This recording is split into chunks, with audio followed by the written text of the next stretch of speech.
यहाँ पे सीएए और ट्रिपल तलाक को लेकर आप बात कर रहे हैं और उसी बात पे जो है माधवी लता जी काउंटर पार्ट है वो भी उसी पे चुनाव में आ रही है।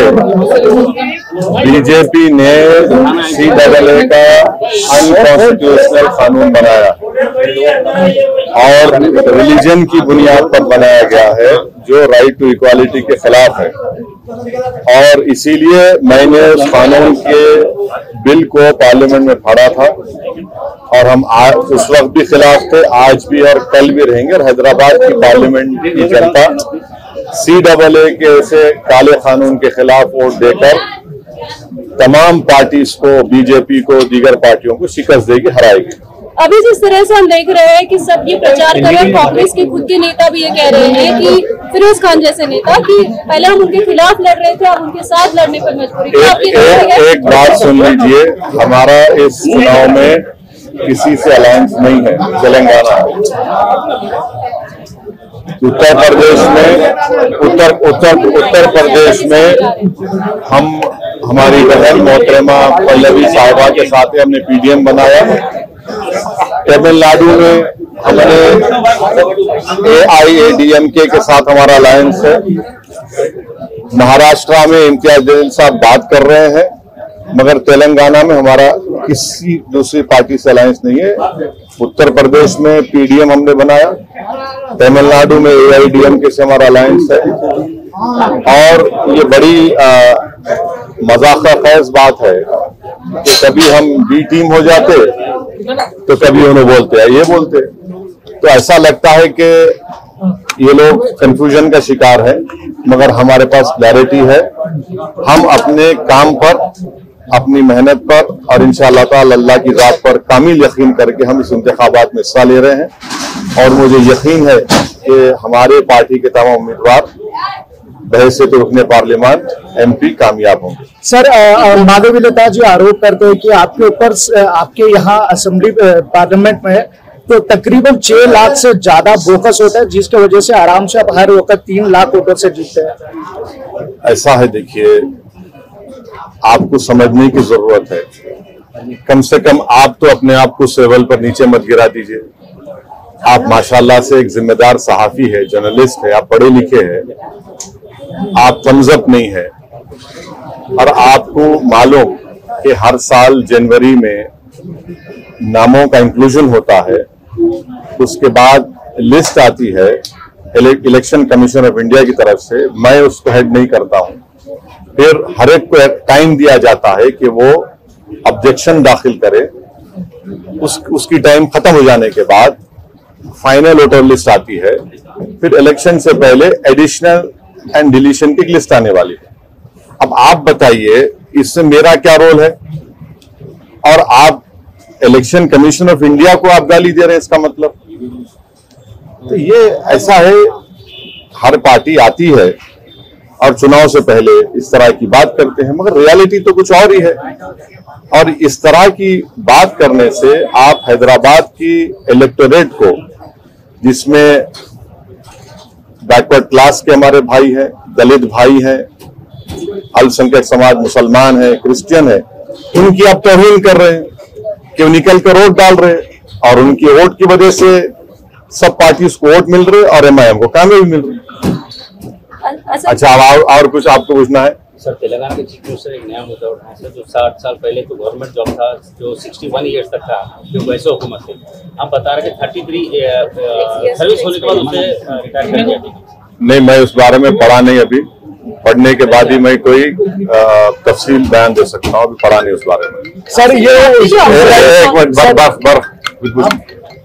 बीजेपी जो कैंडिडेट है वो आपके लिबास को लेकर कमेंट्स कर रहे हैं, वो दाढ़ी रखते हैं, मुछ निकालते हैं, कुर्ता ऊंचा पैजामा पहनते हैं, इससे कोई मुसलमान नहीं बनते, मुसलमान की आइडेंटिटी।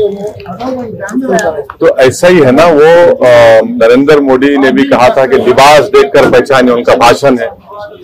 तो लिबास से नफरत है, मेरी दाढ़ी से नफरत है, टोपी से नफरत है, हिजाब से नफरत है, मेरे खाने से नफरत है, तो आपको मेरी वजूद से नफरत है। मगर हैदराबाद की अवाम नफरत को कामयाब नहीं करेगी, मोहब्बत को कामयाब करेगी। और जो लोग हमारी दाढ़ी के, हमारी टोपी के, हमारे हिजाब के, हमारी शनाख्त के, हमारे वजूद के खिलाफ है, जमहूरी तरीके से उनको एक बदतरीन शिकस्त देगी इंशाअल्लाह। कॉन्स्टिट्यूंसी के बाहुबली माने जाते तो आपके कौन, क्या मतलब आपका उसका?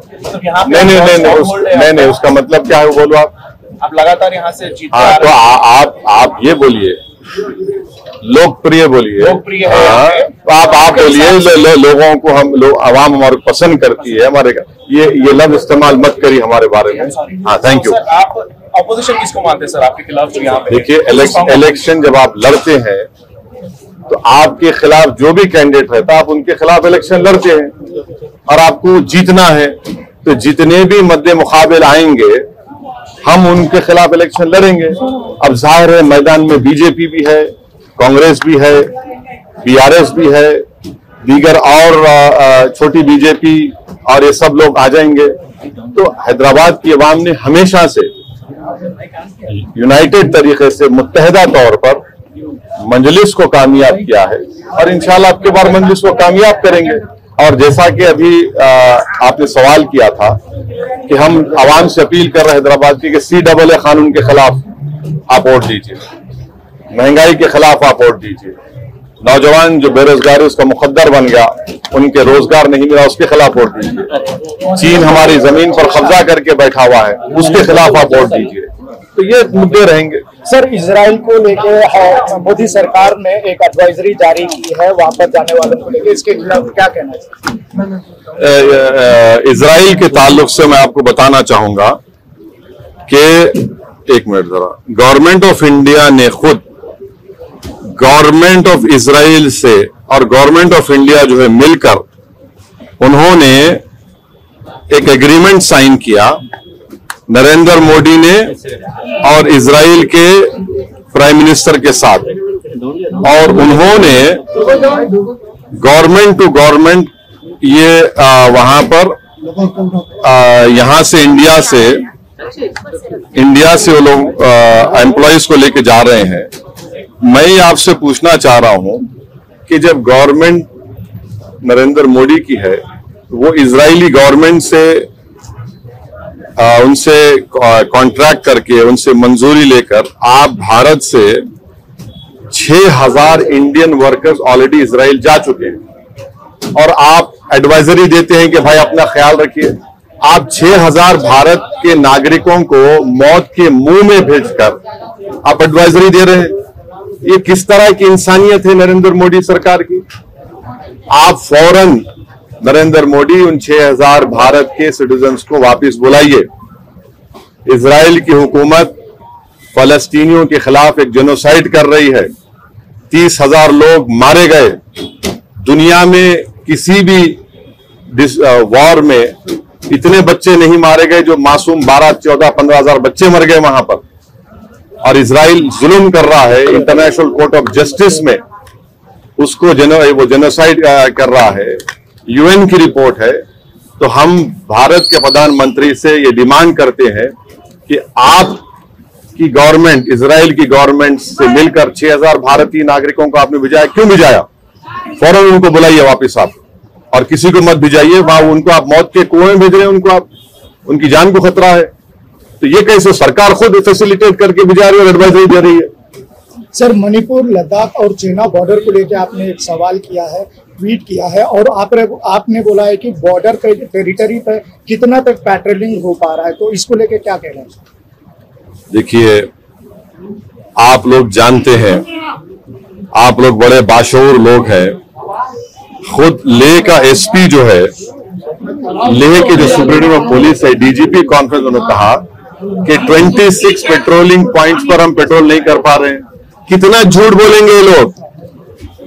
कहां गई इनकी इज्जत नफ्स? कहां गई उनका भारत से मोहब्बत? झूठ पे झूठ बोल रहे हैं। ले का एसपी झूठ बोल रहा है तो उसको सस्पेंड करिए। फिर आप डीजीपी कॉन्फ्रेंस में कह रही है कि 26 पेट्रोलिंग पॉइंट पे हम नहीं जा सक रहे। 2000 स्क्वायर किलोमीटर डेप्सांग डेमचा के चीन कब्जा करके बैठा हुआ है और आप चीन के खिलाफ नरम रवैया अख्तियार कर रहे हैं। हो गया। सर हैदराबाद कॉन्स्टिट्यूंसी के अंदर डेवलपमेंट के फैक्टर पे बात करें तो लास्ट टाइम बीआरएस की सरकार थी, उन्होंने अच्छे खासे मास्टर प्लान्स लेके आए थे। तो आपको क्या लगता है कि वो प्लान्स कांग्रेस सरकार कंटिन्यू करेगी या बेहतर प्लान लेके आएगी? ये इंशाअल्लाह ताला जहां तक डेवलपमेंट की बात है, हम डेवलपमेंट कराते आए हैं और करवाते रहेंगे। अभी आप देख रहे हैं कि जब हैदराबाद में आज से 4 साल पहले डिल्यूज आया था, तो जिस इलाके में आज हम पदयात्रा किए वो तकरीबन इलाका पानी में था, मगर पूरे सिटी में आप जीएचएमसी के लोगों से पूछिए, सबसे पहले नाला वाइडनिंग का कहीं काम हुआ यहां पर हुआ। चंद्रायन गुट्टे में तो उससे पहले अकबरुद्दीन ओवैसी कराए थे। हम लोग यहाँ की जनता का शुक्रगुजारों को आगे बढ़कर अपने घर को दिए और बड़ा नाला हम यहाँ पर तामीर किए। अभी भी आगे 2-3 बिट्स बाकी हैं, तो डेवलपमेंट के ऊपर कोई कॉम्प्रोमाइज एमआईएम ने कभी किया ना करेंगे। और फिर नए चीफ मिनिस्टर को हमने उनसे रिक्वेस्ट किया था, रेवंत रेड्डी से, कि आप जो है ओल्ड सिटी में जो एक लाइन मेट्रो का रुका हुआ है, पूरा काम तो मेट्रो का ओल्ड सिटी में आ गया, सिर्फ एक लाइन जुबली बस स्टैंड से फलकनुमा का, तो वो खुद आए, चीफ मिनिस्टर आकर उसका फाउंडेशन स्टोन डाले। और फिर वो लोग एक एयरपोर्ट लाइन बना रहे हैं जो नागौल से एलबी नगर से, तो हमने उनसे रिक्वेस्ट की कि आप चंद्रायन गुट्टा पर उसका स्टेशन बनाइए, वो 3rd स्टेशन होगा, फिर यहाँ से मैलारदोपल्ली से जहाँ पर फिर एयरपोर्ट जाएगी। तो रोड वाइडनिंग के लिए भी मैं चीफ मिनिस्टर से मिलकर 200 करोड़ रुपए रोड वाइडनिंग के मंजूर कराया हूँ, सिर्फ 4 इलाकों के लिए। 200 करोड़ में काम शुरू हुआ है, उसको एक्चुअली चाहिए कम से कम 800 करोड़। 200 करोड़ में तो अब चेक्स जारी हो गए। तो ये डेवलपमेंट के ऊपर कोई कॉम्प्रोमाइज एमआईएम पार्टी ने नहीं किया और हम हर जगह पर बिला लिहाज मजहब मिल्लत डेवलपमेंट का काम एमआईएम पार्टी करवाती आई है और करवा कर रही है। Thank you sir, thank you.